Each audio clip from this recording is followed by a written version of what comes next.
Talk about it failing and always putting the square peg into the round hole. We're going to run it. We're going to try and play these lower scoring games. They didn't score over 17 points in the 5 straight losses. There's a chance for the Ravens to exercise every single demon on their way to a Super Bowl.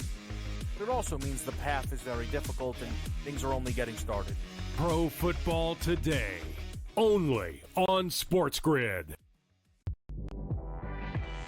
Jimmy Butler wants to leave because Jimmy Butler knows that Riles isn't going to pay him, and he wants to get paid.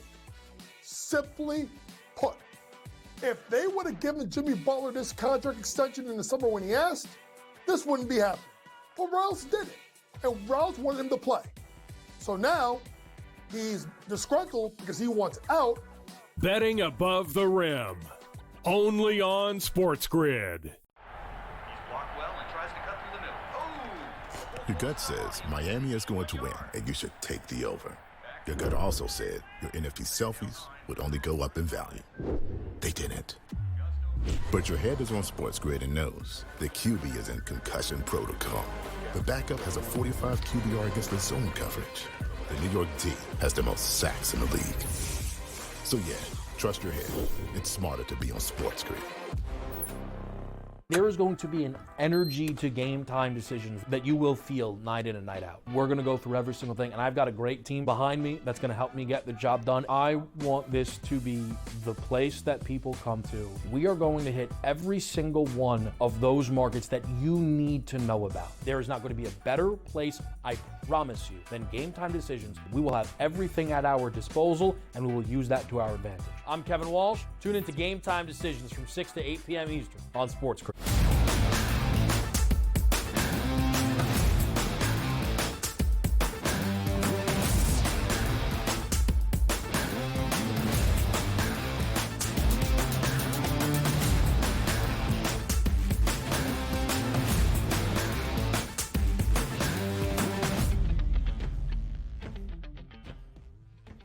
Hello and welcome to a Tuesday Live right here on the Early Line on SportsGrid and all across the SportsGrid network. That includes sportsgrid.com/watch, where you can find your favorite destination to consume everything all across the grid. He is Joe Ranieri. I am Ben Stevens. We are here together for the next 3 hours up until 11 a.m. Eastern Time, a Tuesday morning, to look back on a Monday Night Football finale to Wild Card Weekend in the opening round of the NFL postseason. We are down to our final 8, all 4 games we know for the divisional round now around the National Football League after a Monday night finale last night out in the desert between the Rams and the Vikings. What occurred between LA and Minnesota in that 4-5 matchup in the NFC, we break it down for you. What it means for the rest of the divisional round, the chase for a Lombardi trophy with the 1 seeds now in the fold this week. And, of course, everything else around the NFL, like Sam Darnold's future in the National Football League, in the coaching carousel that had a huge vacancy open yesterday. We're looking at you, Dallas. A lot of college basketball to break down around the association on this Tuesday. All of that, Joe, and plenty more over these next 3 hours up until 11 a.m. Eastern. Yeah, a lot going on here as we get less and less football games to talk about as we move along. But there is plenty else to be excited about coming up over the next few weeks, man. Absolutely so. One of the best weekends of football each and every NFL season. And even early in the calendar year, that's the divisional round that is now followed by a national championship game to decide a CFP national title winner. We'll talk about that game as well between the Buckeyes and the Irish a little bit later on. But we start by going back to the desert last night on a Monday, the 6th and final game of the opening round of the NFL playoffs, known as Wild Card Weekend. And a change of venue, of course, because of the devastating and tragic wildfires continuing to rage in Los Angeles. So the hometown team in the Rams was a home team last night, but in Glendale, Arizona.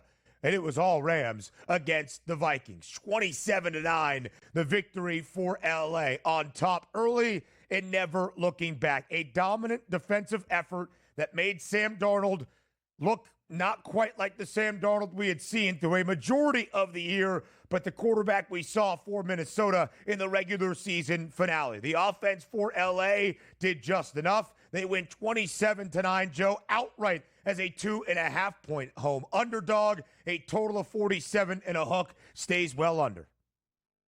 And just like that, the Minnesota Vikings become the first 14-win team to lose in a wild card round. And quite honestly, Ben, we'll have a lot to say about this game, but it never felt like they were in it in any way, shape, or form last night. Sam Darnold, a guy infamous, if you will, for seeing ghosts during his time at MetLife Stadium the last 2 weeks. It seemed as though that was the case. Sacked 9 times yesterday by that young Rams defensive front. And sure, there was a lot of great pressure and a great game plan by Chris Shula, LA's defensive coordinator. But Sam Darnold just didn't look like he had things figured out, holding on to the football. Regardless, the Rams defense dominant for a 4th consecutive week. When starters have all played, LA will head to Philadelphia on Sunday afternoon to take on the Eagles in the divisional round. Huge news yesterday in the NFL coaching carousel. We knew today would be important at the Star because it's the final day of Mike McCarthy's current contract. But everything was trending, Joe, to these two sides maybe coming together and reaching a new deal. Nope, no longer. Mike McCarthy and the Dallas Cowboys agree to part ways. His future, a lot of steam in Chicago, but we got reports last night that Jerry has reached out to his former player, Deion Sanders, and the two sides have some mutual interest at the very least. Yeah, well, which is not going to happen because Deion is only interested in coaching his sons. And at sitting with the 12th pick, the Dallas Cowboys this year, none of his sons are going to be on the board at that particular point. But it is nice. I mean, he might be able to renegotiate his Colorado contract by putting that out there, but I don't see it happening, Ben. Yeah, I still think they're a far way off from either side really thinking this is the best decision. We'll talk about it a little bit later on. When your season comes to a close in the NFL, you focus on the future. Same story in college football, especially if your season just came to an end last Thursday night in the Orange Bowl. But Penn State's future, pretty optimistic. The Mackey Award winner tight end Tyler Warren is going to the NFL draft. That was expected. But Drew Aller officially back, the two-headed monster in the backfield. The Lawn Boys, Katron Allen and Nick Singleton returning. Denied Dennis Sutton back. Penn State locked and loaded for a run back to the college football playoff in 2025. And they'll still have James Franklin as a head coach. So good luck with that, Penn State. Let me know how that works out for you when you play teams that can actually, compete against you. 0-6 straight up as an underdog since 2022. They closed as a slight favorite last Thursday night in Miami. The Nittany Lions, 5th best price right now already for next year's college football season to win a national championship at plus 850. They will be a top 5 team in the preseason AP top 25. Not preseason, mid-season AP poll released yesterday in men's college basketball. And after Tennessee suffered its first loss of the year last week in a large way against Florida, Auburn, now the new number 1 team in the country. The Tigers have been great this year, Joe. Now they top the AP poll. Yeah, first time since 21-22, Ben. It feels like it's been a hot minute since we've had Auburn up at the top, but I think it's safe to say that enjoy it now. Still a lot of very interesting games coming up here in college basketball. I think those top 5 are just going to be jockeying for a position the entire time. Especially those teams out of the SEC, Joe, as Auburn is going to find out. The new number 1 in the land at home tonight on the Plains, hosting 15th-ranked Mississippi State and potentially without the National Player of the Year favorite in Jani Broome, who sprained his ankle over the weekend. Quickly, Iowa State, number 2 in the AP Top 25, highest ever program ranking for the Cyclones. More basketball last night in Los Angeles. Both the Lakers and the Clippers resuming action in L.A. The San Antonio Spurs, though, spoiling that first game at home in a while for the Lakers. Wemby leading the Spurs big over the Lake Show in Los Angeles, 126-102. San Antonio winning outright as a 3.5-point underdog. Yeah, I don't know anybody. Well, the Lakers, it's been a while since they played, but somebody should have told them you actually have to play 4 quarters, and you can't get outshot 37-13 in the fourth quarter and expect to win. And that's exactly what San Antonio did to him last night.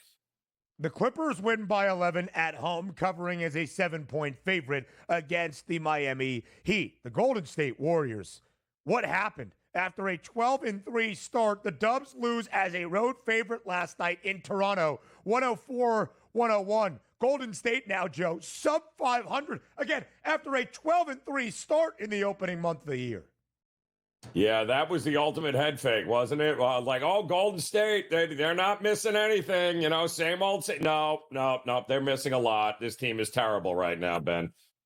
And how about the Pistons winning outright as a 7.5-point road dog in the Garden? Detroit now 2 games above 500. How about it in the NBA? Some MLB hot stove news. One of the high-prized acquisitions that everybody is in the running for, or at least trying to be in the running for, out of Japan. Roki Sasaki has listed his 3 finalists: the Blue Jays, the Dodgers, and the Padres. Because he is younger than 25, he does not have to sign for a huge deal, and a lot of teams could have been in the running. I guess it's the 2 teams out of Southern California and the Jays up in Toronto. We go back to the Monday Night Football finale in Glendale between the Rams and the Vikings. Next, here on the Early Line.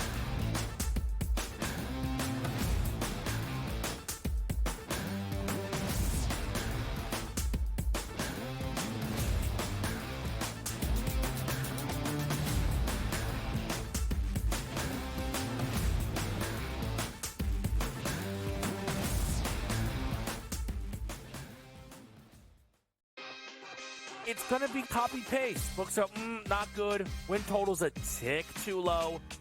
Knock it right over. Make playoff price tick too juicy. Bang it out. Postseason comes around on a tee. Knock their heads off. I don't think the Steelers organization just makes a move to make a move. They have to have, it's like being in the book. You have to know what you're going to move the line to. Game time decisions. Only on SportsGrid.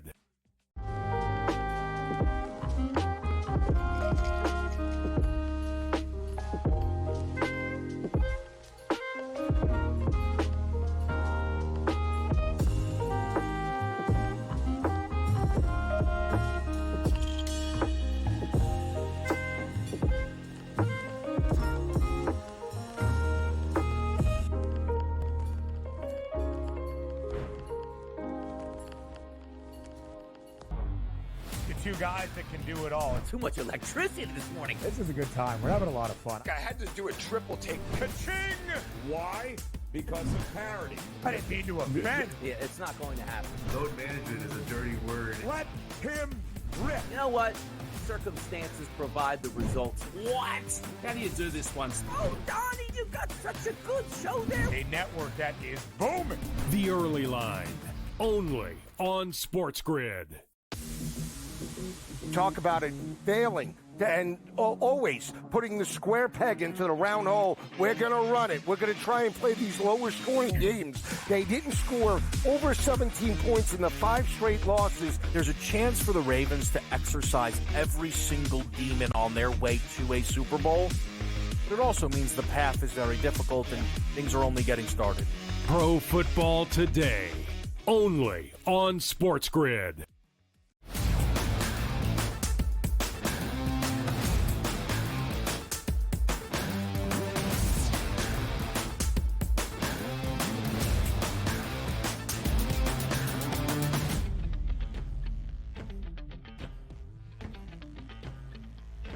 A Monday Night Football finale to the end of the opening round of the NFL postseason. Our sixth and final wild card game in the first round of the playoffs around the National Football League. Last night in Glendale, Arizona, a game moved originally from SoFi Stadium at the home of the NFC West champion LA Rams because of the continuing and devastating wildfires in the greater Los Angeles area. So many logistical changes for this Rams organization last week, battling the wildfires at home in a precarious situation, worried about their livelihoods, worried about their families, worried about their houses just in general. How would it all respond for LA last night on the road in Glendale? Well, as we learned, the Rams were inspired by what had been a tumultuous week in Los Angeles. Our sixth and final wild card game in yet another lopsided affair. All Rams, all last night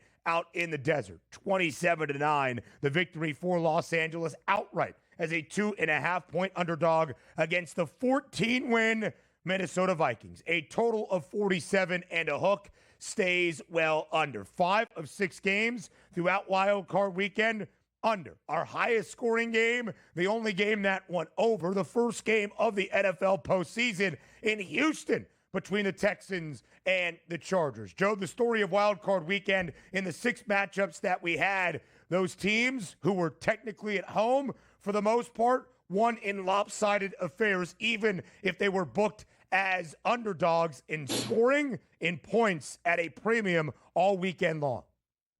Yeah, another game that went woefully under the total on what the market thought was going to happen there, Ben. A clear public, pros versus Joes in this game too. The public loved Minnesota, expected a bounce back. The problem is styles make fights, and this Rams defense, every bit as disruptive as Detroit was the last time that we saw Minnesota, and boy, oh boy, that just doesn't work well for a Vikings team with Sam Darnold, a quarterback, who's used to playing from in front, Ben, and we see what happens when they play from behind. They are not the same offense. It's not the same team. And quite honestly, the Rams from the get-go in that game, it never felt like they were not in control of what was going on. So tip your cap to the Rams. And listen, Minnesota, great season. Nobody had you winning 14 games. Nobody saw that coming. But, there's different levels to this, Ben, and they found out that last night.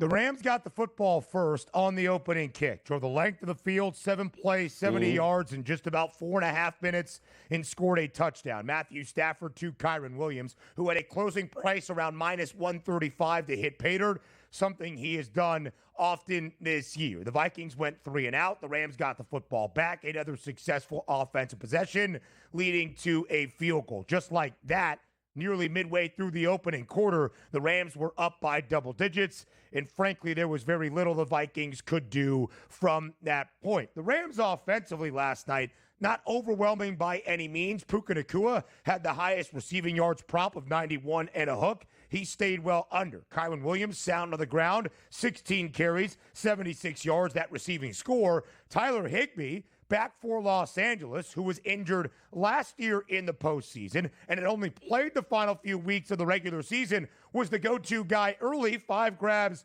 58 yards. Then he exited in the opening half with a chest contusion, never to return. It wasn't so much about the Rams' offense, Joe. It was that vaunted Rams defense that now in its last 4 games, fully healthy and with all its starters out there. Of course, they rested most everybody week 18 in that regular season finale against Seattle. The Rams in 4 consecutive games have allowed at most 9 points. 9, 9, 9, 6. A total of 33. Fewer points allowed in a 4-game span, including last night against Minnesota, than the 42 they gave up to the Buffalo Bills prior to that, in a wild offensive affair way back in week number 14. This Rams defense might actually be the difference, and we've got 2 great defenses competing next Sunday in Philadelphia. But we'll focus on the division round and LA's outlook moving forward in just a little bit. really, Joe, it wasn't the Rams offense or Matthew Stafford that was the story. It was that Rams defense sacking Sam Darnold 9 times. But outside of the pressure, it was really Sammy D, a guy that had had a career year in Minneapolis, whose season and maybe the rest of his career will be defined by his final 2 games in a Vikings uniform. Last night against L.A., shaky, as you see it there. 2 turnovers, a strip sack that Jared Verse took back to the house as well, and sacked 9 times. That game last night against L.A. in the regular season finale and the most significant spot of the year for the Vikings in Detroit as well. Listen, there were a lot of people all throughout the year kept betting against Minnesota, waiting for Sam Darnold to turn into a pumpkin. And we saw the cracks last week against Detroit, and this was going to be a very similar style of defense that the Rams were going to bring with the outside edge rushers. And I know Sam Darnold is going to take a ton of, responsibility here. People are going to point to him, but let's be realistic here, Ben. The Vikings offensive line was horrific the last 2 weeks. He was being hit when he threw the ball, when he didn't throw the ball. He was under duress the entire time. Jordan Addison dropping balls downfield late in the game when he needed his receivers to make a big play. There's no running game. I mean, we can point at Sam Darnold all we want, but the reality is very few guys under that kind of duress would have been able to do anything more than what he did last night.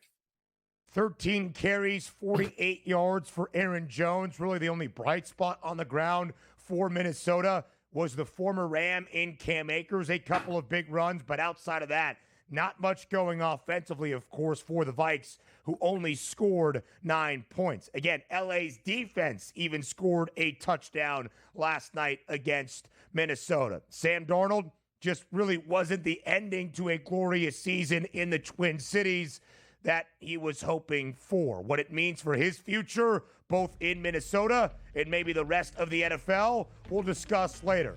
But the Rams' resilience and how they resurrected a season, next.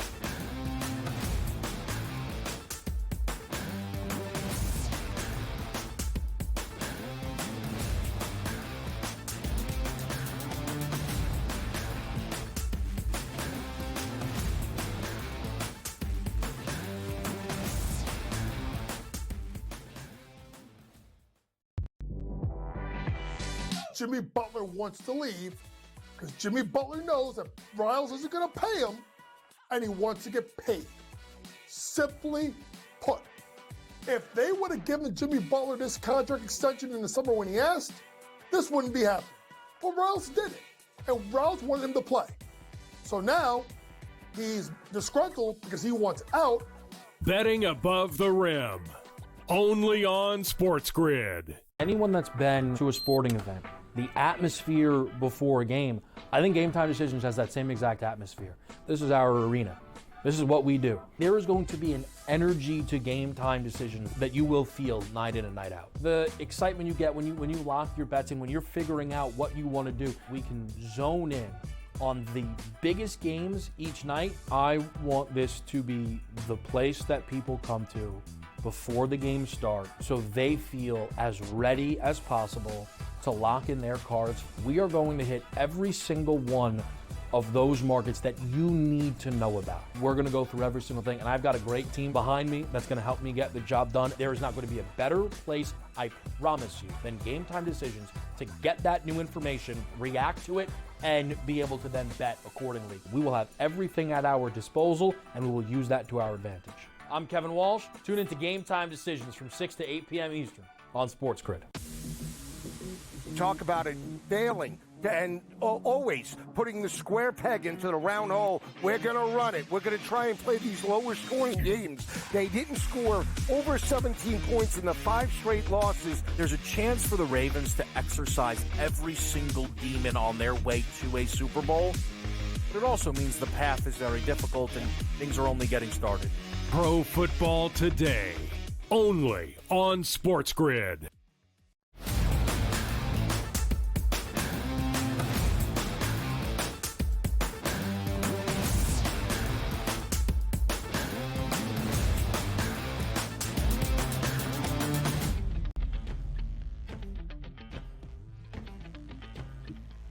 Live right here on this Tuesday morning on the early line on SportsGrid, recapping the end of Wild Card Weekend in the National Football League, a Monday night finale out in Glendale, Arizona. The location of the game, Joe, was also a story for both teams involved. Not only the travel logistics, but of course, what the LA Rams as an organization had been dealing with for a week as the devastating and tragic wildfires continue to blaze in the greater Los Angeles area. We heard it after the game. Matthew Stafford saying it was a heavy week for everybody involved in the franchise, worrying about what was going on with your house, with your family, your friends, your loved ones. And it was important for the Rams to represent Los Angeles. They certainly did that with a 27-9 win. Here's the Rams head coach, Sean McVay, on his team's resilience through a difficult week in Los Angeles. Man, I'm really proud of our team tonight. I thought, with everything that's gone on with our community, everything that these guys have gone through,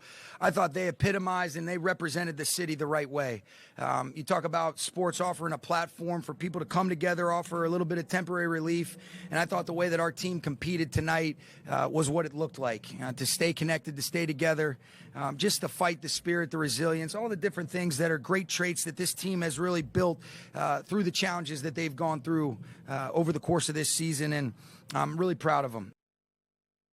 Joe, you could understand if guys around the team worrying about their friends and family back home felt a little bit distracted in a huge week of preparation, getting ready for an NFL playoff game. In fact, it seemed the opposite. It seemed like a galvanized group that was inspired from the very start as the Rams got the football and went 70 yards down the field in about 4.5 minutes to take an early lead, a picture-perfect opening possession for Los Angeles. Because of it, the Rams win a wild card game and will head to Philadelphia for the divisional round.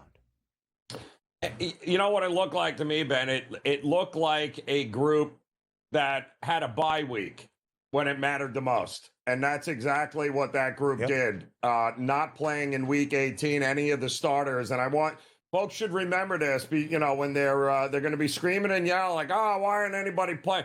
That's why you don't play, especially with a team with a 36-year-old quarterback and Matt Stafford, who had been beat up once again.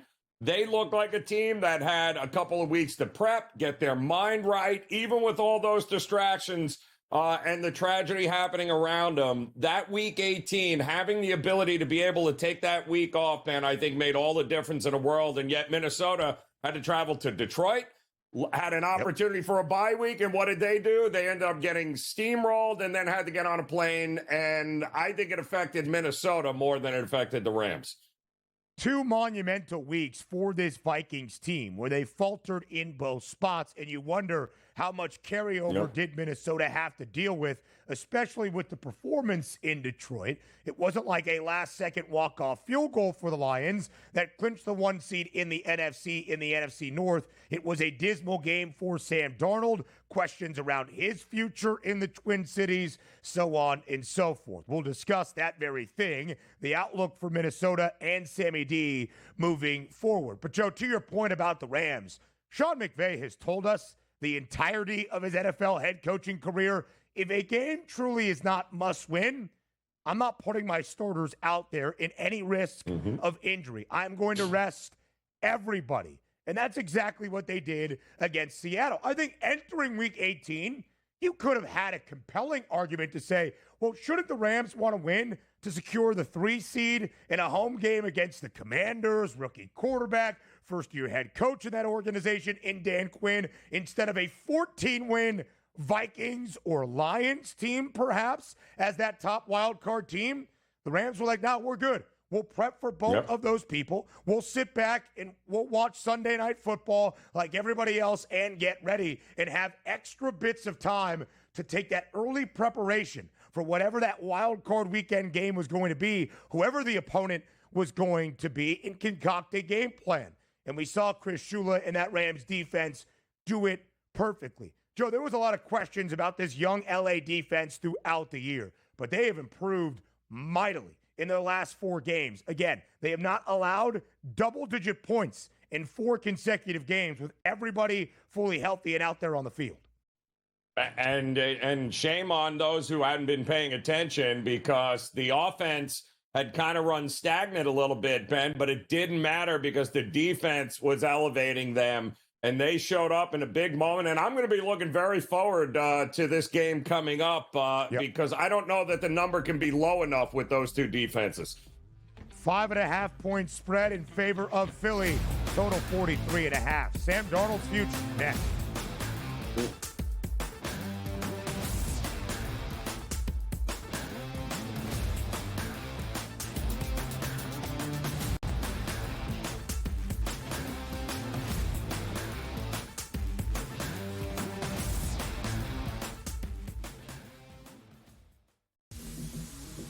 Talk about it failing and always putting the square peg into the round hole. We're going to run it. We're going to try and play these lower scoring games. They didn't score over 17 points in the 5 straight losses. There's a chance for the Ravens to exercise every single demon on their way to a Super Bowl. But it also means the path is very difficult and things are only getting started. Pro Football Today, only on SportsGrid. It's going to be copy-paste. Books up, not good. Win total's a tick too low. Knock it right over. Make playoff price tick too juicy. Bang it out. Postseason comes around on a tee. Knock their heads off. I don't think the Steelers organization just makes a move to make a move. They have to have, it's like being in the book. You have to know what you're going to move the line to. Game time decisions, only on SportsGrid. Jimmy Butler wants to leave because Jimmy Butler knows that Riles isn't going to pay him, and he wants to get paid. Simply put, if they would have given Jimmy Butler this contract extension in the summer when he asked, this wouldn't be happening. But Riles did it, and Riles wanted him to play. So now he's disgruntled because he wants out. Betting above the rim, only on SportsGrid. Statement from Giants president John Mara. Joe Shane and Brian Daboll will continue in their respective roles with the organization. As disappointing as the results of the season have been, Steve Tisch and I remain confident in the process that Joe and Brian have implemented. The Giants, an absolute train wreck, and I love it. The Early Line, only on SportsGrid.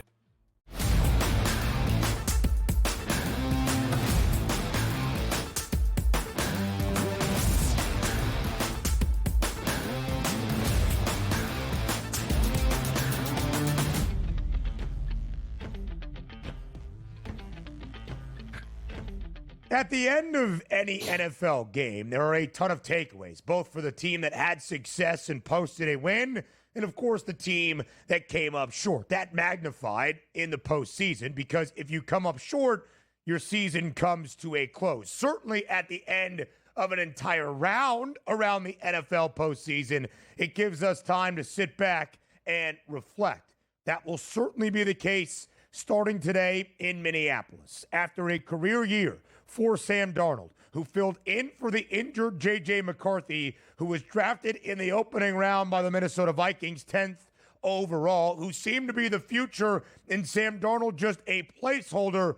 2024 was a wild ride. 14 wins. The best we had ever seen Sam Darnold look on an NFL football field, only, Joe, to come crashing down in the last 2 games for the Vikes. The regular season finale, playing for the 1 seed in Detroit and coming up short against the Lions. Last night as a slight favorite in a playoff game against the Rams. And Sam Darnold did not look all that great in either performance. Here's his head coach, Kevin O'Connell, on Sam Darnold's future in Minneapolis. I think it's important that we look at it really 2 ways.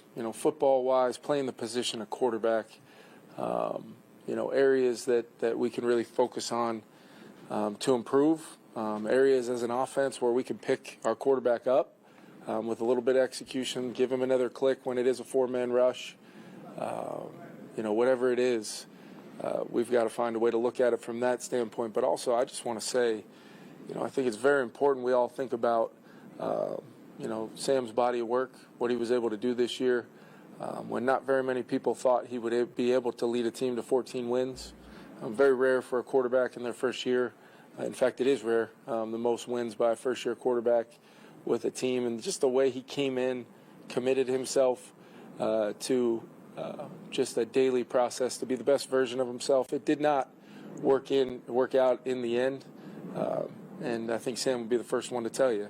Could he have played better tonight? I'm sure he would tell you that he could have. Could I have coached better? I promise you I could have.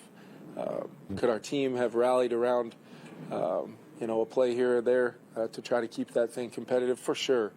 But the other phase of it for Sam is acknowledging the things that made him a winning quarterback this year and the consistency at the times he had it throughout the year and what that meant for our team. Because I think that can stay with him moving forward as he goes back to work. Proud of him. Proud of, really everybody in that locker room. But Sam and the journey him and I went on this year will always, be something that's a special place in my heart for sure. Very nice words from Kevin O'Connell, Minnesota's head coach. But to me, Joe, it almost sounded like he was pitching Sam Darnold to the rest of the NFL. That, hey, don't let this one game or last week in the Motor City define Sam Darnold. If you need a quarterback and you want to sign him this offseason, he's still pretty good at playing QB. It almost sounded like your buddy trying to hype you up. That's what it sounded like to me out of Kevin O'Connell. It sounded to me, Ben, like a former quarterback that had been in the shoes of Sam Darnold and knows exactly what's coming and what is going on here. So that was spoken not only as a head coach, but of a guy that, had a lot of ups and downs in his career and didn't work out for him necessarily. Certainly worked out as a coach, but as a quarterback, that sounded a lot like a guy that has been there and done that before and was speaking from the heart for Sam Darnold. And let's put this all into context as well. The Vikings signed Sam Darnold, who was a good backup last year in San Francisco with Kyle Shanahan, to a 1-year, $10 million deal, only for 2024, to be that bridge initially to the young J.J. McCarthy, who was drafted 10th overall by the Vikings. J.J. McCarthy got injured at some point in the only preseason game he played for the Vikes and looked pretty good in doing so. So now out for the entirety of his rookie season, it wasn't Sam Darnold the bridge, it was Sam Darnold the guy for Minnesota. And he exceeded anybody's wildest expectation of what he could be as an NFL starting quarterback. More than 4,300 yards in 2024's regular season, 35 passing touchdowns, 12 interceptions, a 66% completion percentage. He rejuvenated his career this year, Joe. But I think there was some conversation, of course, in the final month of this season. What would the Vikings do between Sam Darnold and J.J. McCarthy? Would they bring Darnold back? Would they pay him after investing a 10th overall selection in a young rookie they believe in J.J. McCarthy? If Sam Darnold were to walk in free agency, would there be another NFL franchise willing to offer up 20, 25, 30+ million dollars to bring in Sam Darnold to compete for a starting job? I think sadly we learned in the last 2 games that Sam Darnold has a future in the NFL, but probably not as a starting quarterback that is going to lead your franchise to overwhelming success in the moments where it matters most. Well, if you can't protect him, then I don't care who they have under center there, whether it be J.J. McCarthy or anybody else. I mean, listen, those were real numbers he put up this year. Sure. For a team that had a 6.5 win total, maybe if they were lucky, and they doubled that and they win 14 games. They go toe-to-toe with big bad Detroit.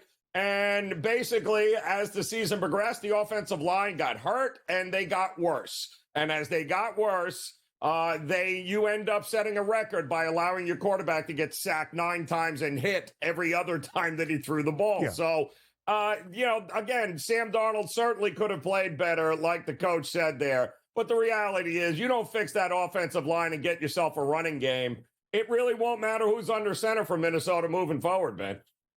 6 first-half sacks that Sam Darnold took. I saw the next-gen stats report behind it. None were faster than 3.2 seconds. 4 of the 6, 4.5 seconds or more. You have to understand, though, as the quarterback, of course, this is not any deep football knowledge or ball knower for all of you out there, that if your offensive line is shaky and you have been under duress for 2 consecutive weeks, you got to get the football out. And that's on the quarterback, that's on the play call, that's on the entire offensive game plan and scheme as well. But that is really the story for Sam Darnold. What does the market look like now? Is he going to just be the backup in Minnesota? Is he going to be a backup somewhere else? There are not all that many NFL franchises, uniquely enough, that need a starting quarterback right away, that are not going to draft one early in the NFL draft.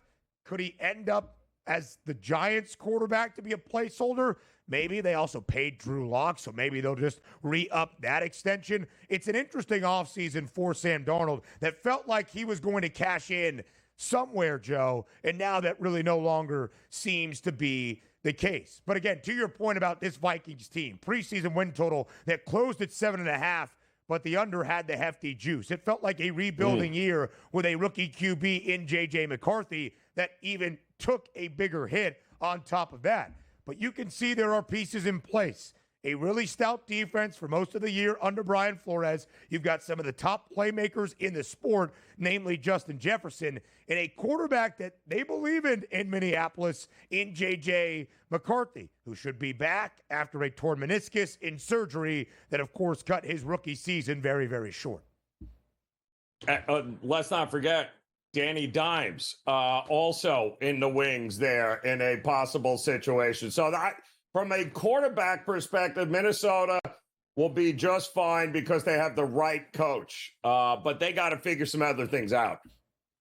Yep, no doubt about it. They got to restore and bolster that offensive line. I believe Christian Darrisaw was injured earlier in the year as well. One of the best around the National Football League, and certainly for the Vikings. The coaching carousel continues to spin. And any time it features the Dallas Cowboys, it's going to be good.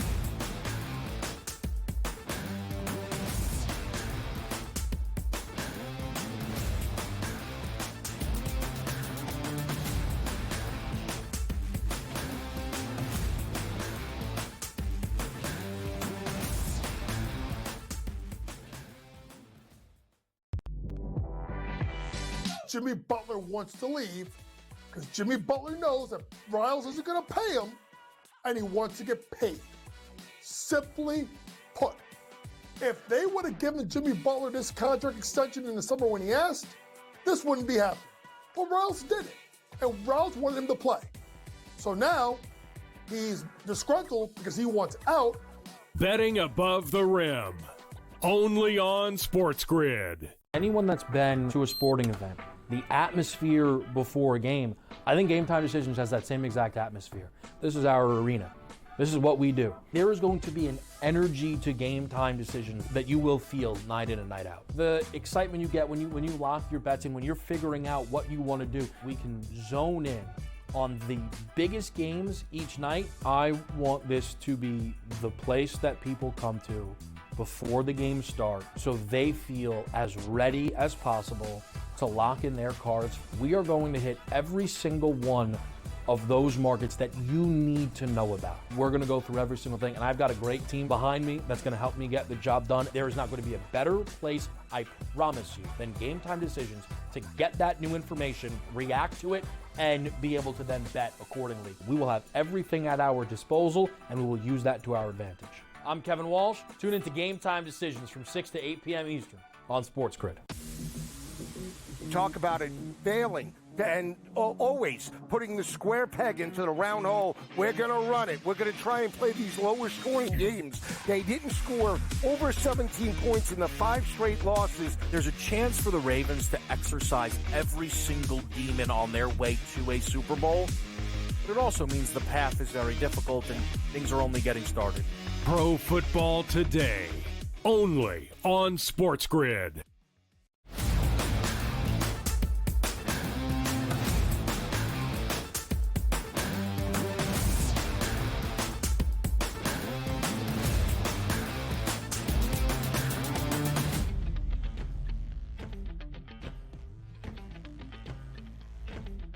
boy, did the NFL coaching carousel take a fun new twist and turn yesterday, mainly in Big D. He is Joe Ranieri. I am Ben Stevens. It's one of the beautiful things about this time in the NFL calendar. 14 teams reached and earned a playoff spot in the NFL. Now, a couple of those teams have been eliminated. 6, in fact. We are on to the divisional round. 8 teams left standing in the chase for a Super Bowl championship. The 18 teams that missed out on the postseason are already focusing on the future of their franchise. And in Dallas, Joe, it really came down to today. It's when Mike McCarthy's current contract expires and he would be a free agent. We knew that was going to be the case. But it seemed as though in the last week, after the Cowboys denied the Bears permission to interview Mike McCarthy, and we had some further reports that maybe, just maybe, the Dallas locker room and Jerry Jones was starting to believe that Mike McCarthy would be there for 2025 and beyond, and a new deal might be reached. Nope, not the case yesterday. The two sides agreeing to part ways is how they are putting it. NFL Network's Tom Pelissero reporting that the two sides could not agree on a contract length of this new deal. Regardless, for Mike McCarthy, he is now a coaching free agent, and the Cowboys now need a new head man. Joe, what did you make of this process? And maybe better yet, the timeline that led to the decision ultimately in Dallas that Mike McCarthy would not return as the head coach for next season? It's a dumpster fire. I just don't know how else to put it, where everybody before the season, the minute that McCarthy did not have an extension, they didn't work out a new contract, he was basically a lame duck coach, and everyone thought, yeah, it's just a matter of time before he's fired here. But the other problem is they set him up to fail.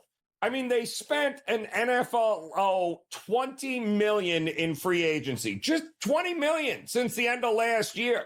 So they didn't invest in the roster outside of the draft. They didn't invest in Mike McCarthy as the head coach because they let him hang around all season long, Ben, wondering if and the players wondering, is this guy even still going to be here? You basically set him up to fail.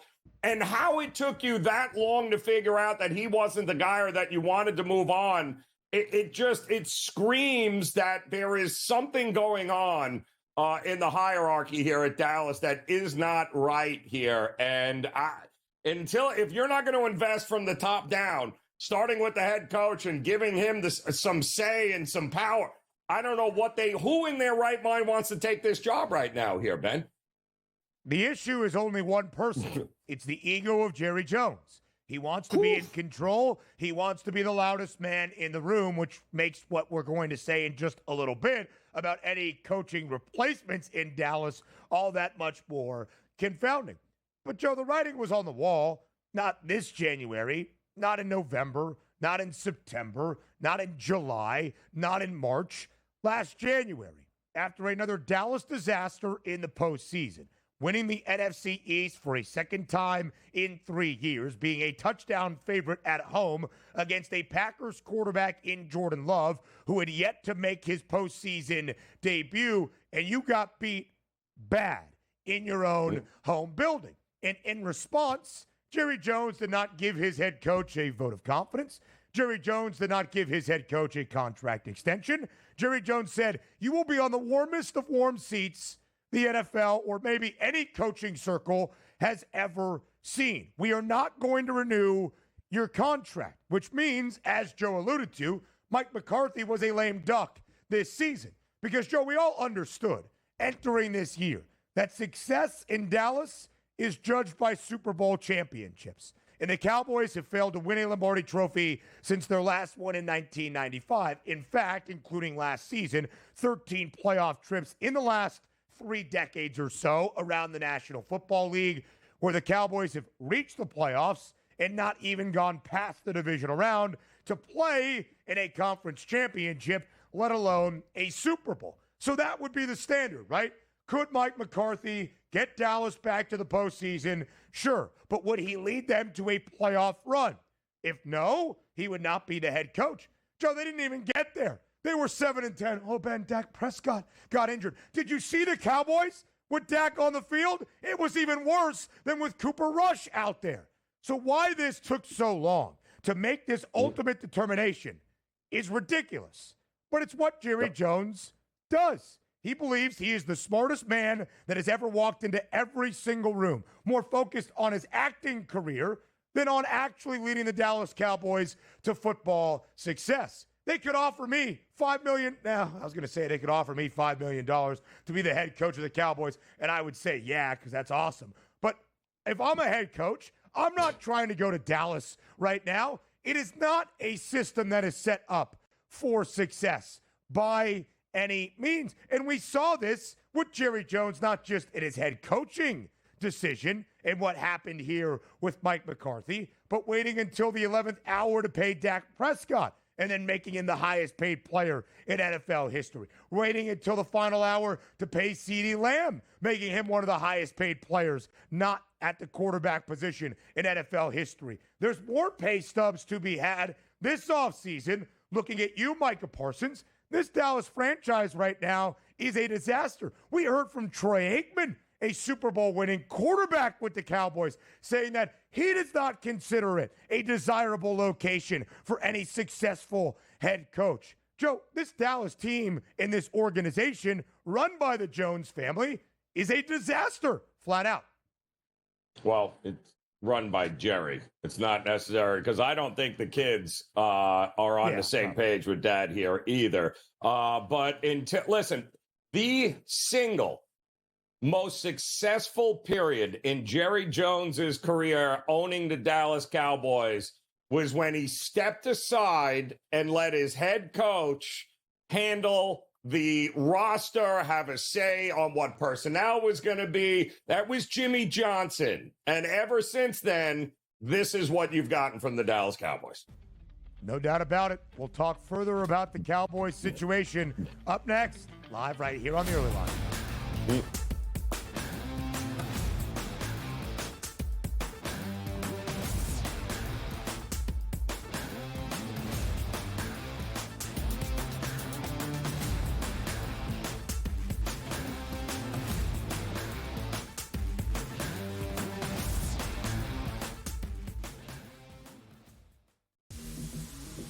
Talk about it failing and always putting the square peg into the round hole. We're going to run it. We're going to try and play these lower scoring games. They didn't score over 17 points in the 5 straight losses. There's a chance for the Ravens to exercise every single demon on their way to a Super Bowl. But it also means the path is very difficult and things are only getting started. Pro Football Today, only on SportsGrid. It's going to be copy-paste. Books up, not good. Win total's a tick too low. Knock it right over. Make playoff price tick too juicy. Bang it out. Postseason comes around on a tee. Knock their heads off. I don't think the Steelers organization just makes a move to make a move. They have to have, it's like being in the book. You have to know what you're going to move the line to. Game time decisions, only on SportsGrid. Jimmy Butler wants to leave because Jimmy Butler knows that Riles isn't going to pay him, and he wants to get paid. Simply put, if they would have given Jimmy Butler this contract extension in the summer when he asked, this wouldn't be happening. But Riles did it, and Riles wanted him to play. So now he's disgruntled because he wants out. Betting above the rim, only on SportsGrid. Statement from Giants president John Mara. Joe Shane and Brian Daboll will continue in their respective roles with the organization. As disappointing as the results of the season have been, Steve Tisch and I remain confident in the process that Joe and Brian have implemented. The Giants, an absolute train wreck, and I love it. The Early Line, only on SportsGrid.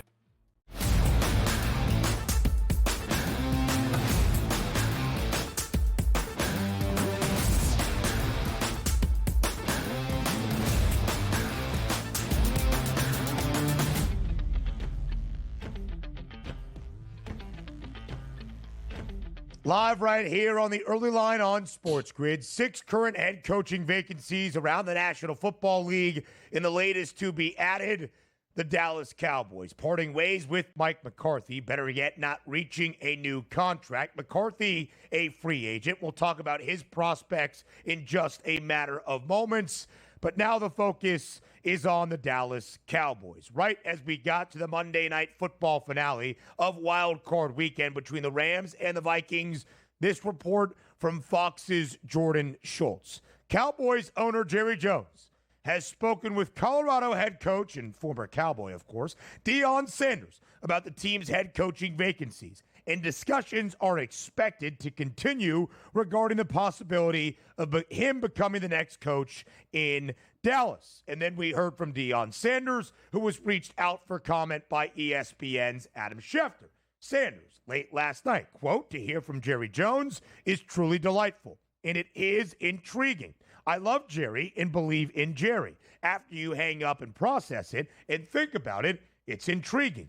But I love Boulder, and everything there is about our team, the coaches, our student body, and the community," end quote. That's a lot of coach speak for Deion Sanders to say, I don't know, sounds kind of fun, and that maybe I'm considering it. Joe, let's start with the feasible nature of this getting done. Would it make sense for either side, the Cowboys or Coach Prime, to have them work out a partnership and deal for Deion Sanders to become the next head coach of the Dallas Cowboys? So the last time the Cowboys were actually relevant and were considered champions was when Deion Sanders was there in 1995. And I'll reference it again. The head coach at that time was Jimmy Johnson. And do you know who the most powerful man in that building was?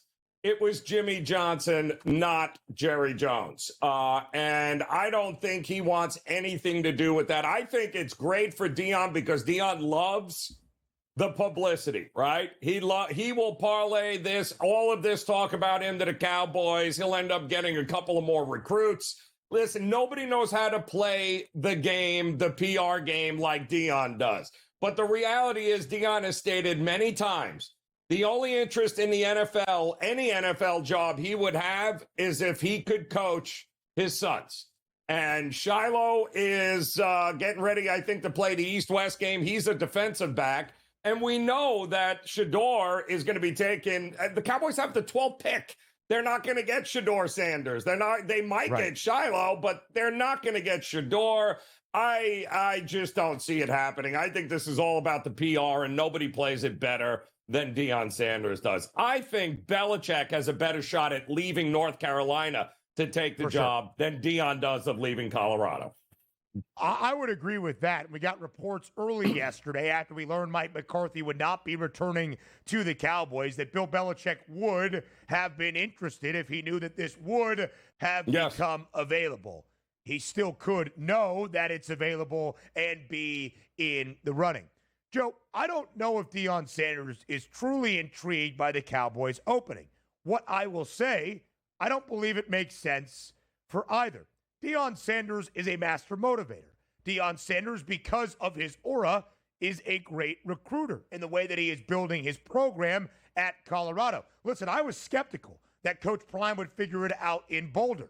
He certainly has. Even, I think, without his son, Shedeur, Shiloh, or the guy he considers a son in the Heisman winner in Travis Hunter. I actually believe that Deion Sanders has staying power at CU or maybe in other spots in college football to build a program his way and see near immediate success. Before Deion Sanders, Colorado won a single game in 2023, won 9 this past year in 2024, and earned an Alamo Bowl bid.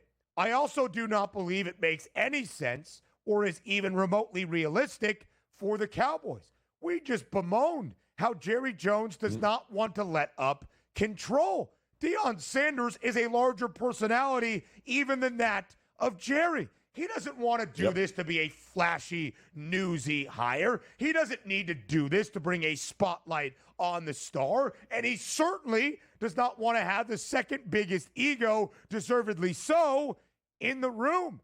to me, it makes zero sense for the Cowboys, both from a football success standpoint or just in the way that Jerry Jones has kind of built his franchises in the last 2 decades or so since their last Super Bowl championship in 1995. More of the coaching carousel in hour 2 starts next.